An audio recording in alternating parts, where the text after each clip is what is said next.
So Deanna, tell us why you're so concerned. People could potentially be missing out on some essential help.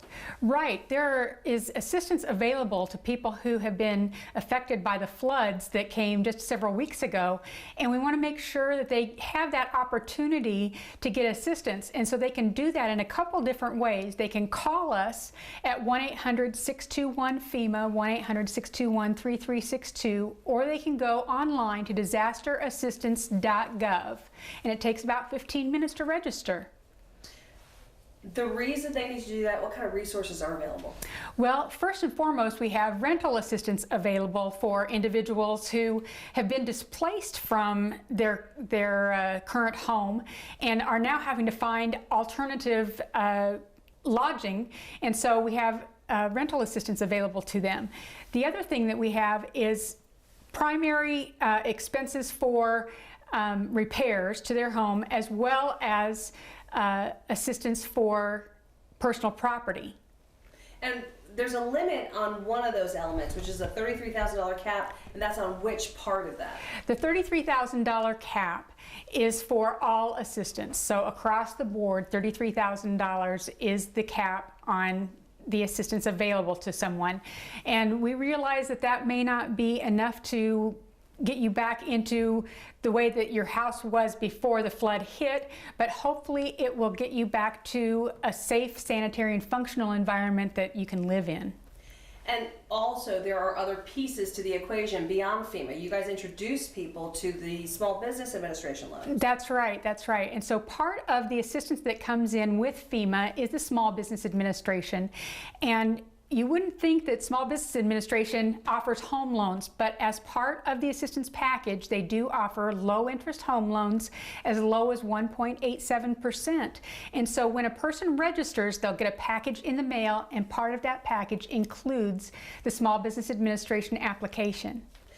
Is there any strategy to this? In other words, since the cap impacts all of that, the rental assistance, the home repair stuff, and then maybe even just a grant to do some new rebuilding of your home, is it better to not use it for sort of the nickel and dime stuff and save all your, save it for a big grant to put toward construction, or what? No, I think that you want to try to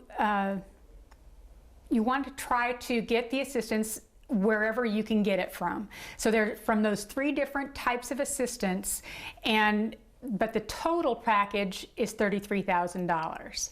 And so you want to try to get that assistance wherever the assistance is available.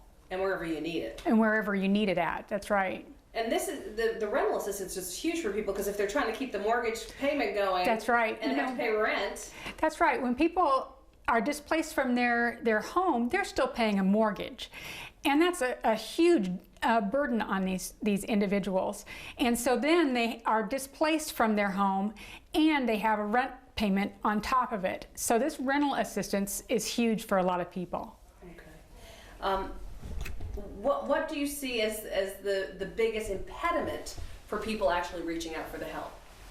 Well, I think that people don't understand all the pieces that they need to have available at their fingertips when they register. And what they need is their Social Security number. They need proof of residency, and that could be a utility bill, it could be a merchant statement like a JCPenney bill, or a driver's license that has your current address on it.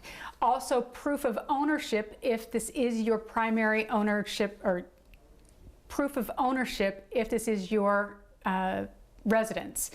And that could be a statement from your county right off of the internet.